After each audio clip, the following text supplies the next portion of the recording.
Today I'm joined by Martin Reukers, who is a co-founder and managing director of Integra Health Proprietary Limited.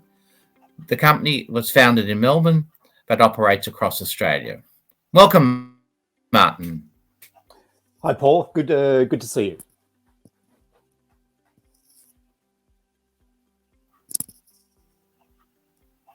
Clients and clinicians to identify a gap in the market where patients feel the existing framework of medical services doesn't support their needs.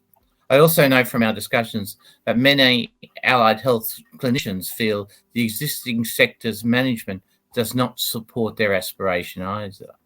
Perhaps, Martin, you could briefly talk to me about the background to Integra and explain why its new business model addresses these concerns. Thank you very much, Paul, and thank you for the opportunity to do that.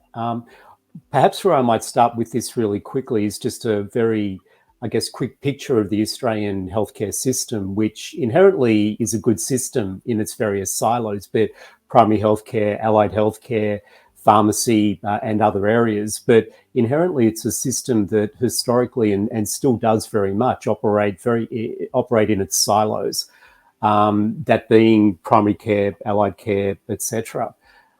Therefore, within that, there's a distinct lack of integrated care being provided through to patients and clients right across the spectrum, which is something that has been highlighted and picked up on by government, who are one of the major funders of the healthcare system here in Australia.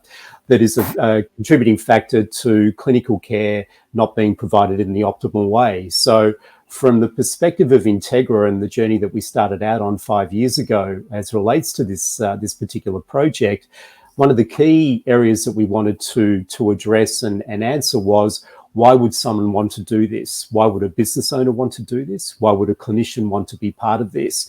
And one of the key factors was to drive strategically and drive a vision which was inherently clinically led, but clinically led in a way that truly integrated healthcare in a holistic way that hadn't been done in the Australian marketplace historically. And it's taken us a period of time to get to that particular point, but that's where we are now.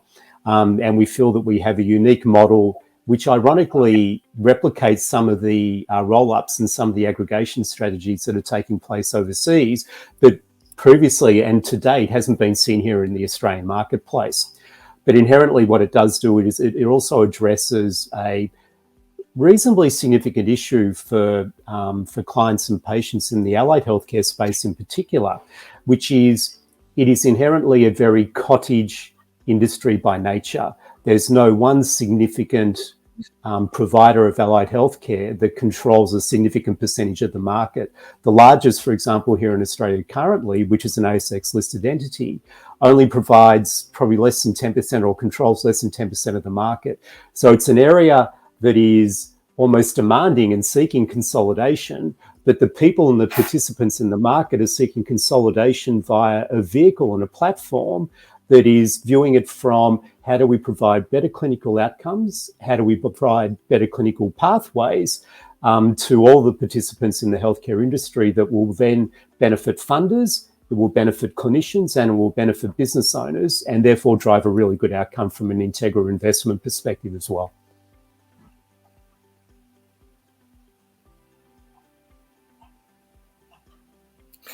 Thank you, Martin. Could you and the variety of disciplines it's bringing to the market? Yeah, the variety of disciplines, Paul, is probably a really strong reflection of the cottage nature of the industry that I just mentioned. Allied health is an exceedingly broad church, certainly more so than any other of the other healthcare segments here in the Australian market. Within allied health, there are physiotherapists, there are chiropractors, osteopathists, there are speech pathologists, occupational therapists. There are also podiatrists, psychologists, be they clinical or otherwise.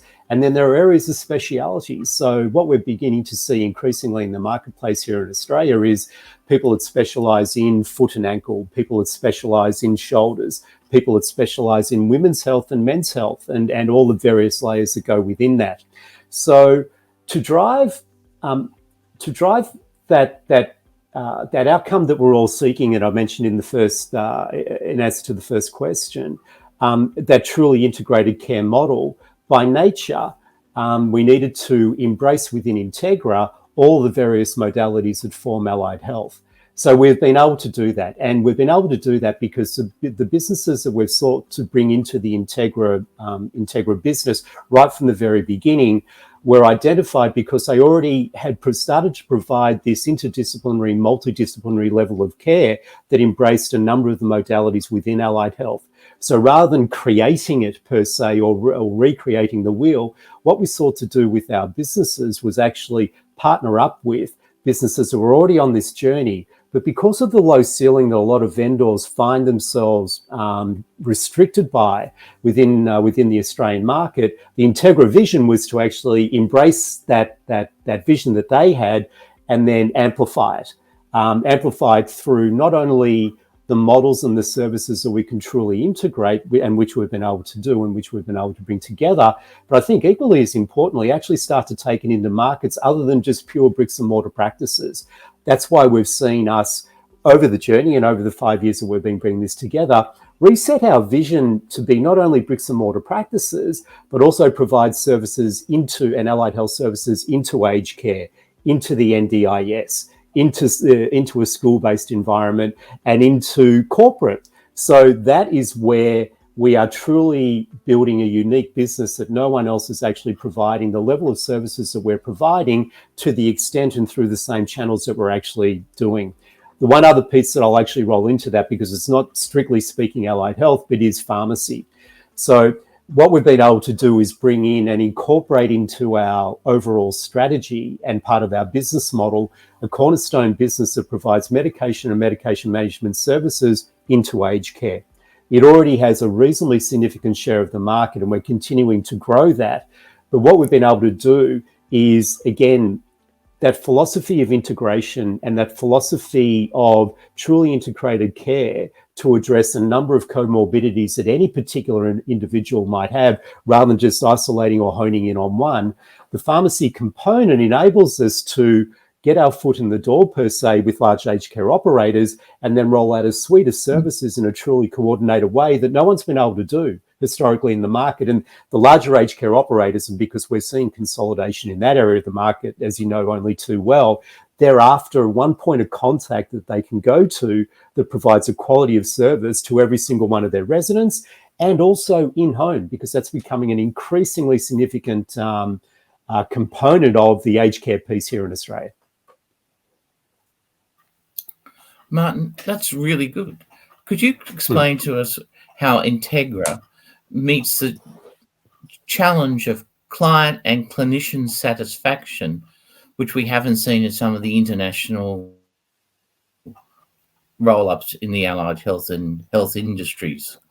I think health generally speaking, Paul, and I think one of the reasons behind that is that, rightly or wrongly, there's been a lot of people looking at healthcare as an investment vehicle without actually really having a lot of empathy for what healthcare is actually all about. We know that the single most critical factor of our business and the ongoing success of Integra is going to be our people.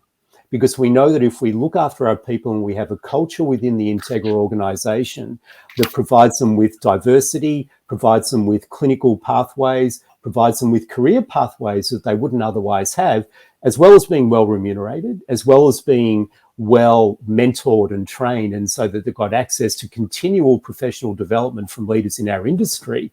We know that if we unlock that very difficult conundrum, which we feel that we've been able to do because we've got some amazing people and cultural leaders within our business that are from the industry. So this isn't people from outside of the industry telling clinicians what it is that they should be doing when they're not actually clinicians themselves. All of those key interfaces between clinicians and the executive of Integra are with people that are from the industry or from the tribe, as they say, or as they refer to it here. We feel very, very strongly that with the cohort of people that we have within Integra, and it's quite extensive from a clinical perspective, if they feel that they have that they're surrounded by that level of culture that I just spoke about, we know the interaction with the client's going to be an optimal one.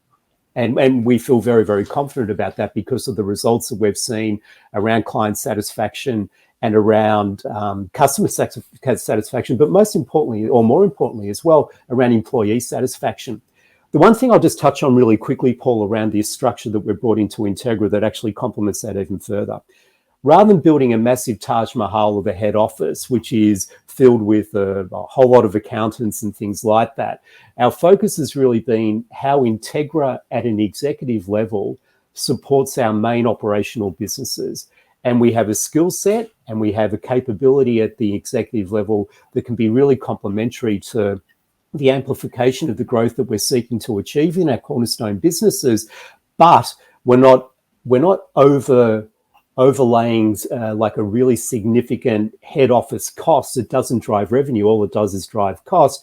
We have a really lean executive team that's exceptional in terms of their quality and level of understanding about the industry that will support all of our key operational business leaders, because within those businesses, there's an infrastructure which we've identified through our acquisition and DD process that we know if we provide that support, and we provide the ability for them to be able to integrate in an environment and in a way that they've never been able to, that will get that amplification and the growth out of the business that we're all seeking. Thank you, Martin. Finally, Martin, where do you see Integra in 12 to 18 months? Great question. And because what we've been really keen on building and looking at incorporating into the project right from the very beginning is not just an initial raft of acquisitions, but where do we actually take this? Because we know that because of that cottage nature of the industry that I referred to, and because of what we're seeing in some of the environments that we operate in, like aged care, like NDIS, and even in the corporate space, there's a significant degree of fluidity. At the risk of sort of getting sort of too black and white around numbers and things like that, we have and are engaged to varying degrees, whether it be non-binding indicative offers through to binding sale agreements, 30 businesses that will be over time and over the next 12 to 18 months, as we roll through the acquisition process, exceedingly strategic to the 4 cornerstone businesses being our school-based business, our aged care, our NDIS, and our corporate business. Every acquisition we have is with a mind to adding strategic value to those cornerstone businesses. We have 30 that we're engaged with, as I said, to varying degrees. We have already undertaken a process where business leaders are talking to each other about the strategic opportunity that can be brought about by the integration of those businesses. But more importantly, it's also addressing that culture issue or culture question that I referred to a little bit earlier. Because we can bring A and B together, but if the cultural fit's not right, that's not going to be a great outcome for anybody. So we address that as part of our operational DD phase that we actually go through. We are confident that on a current run rate, as is run rate, those businesses will generate a circa $45 million worth of EBITDA. That's before growth. That's before integration opportunity. That's before economies of scale and efficiencies that we know that we can drive through the financial model once we bring all of those businesses together. It's also before other exceedingly strategic opportunities that we already have begun higher level conversations and discussions around, that will continue to complement and continue to grow the enterprise value of Integra moving forward.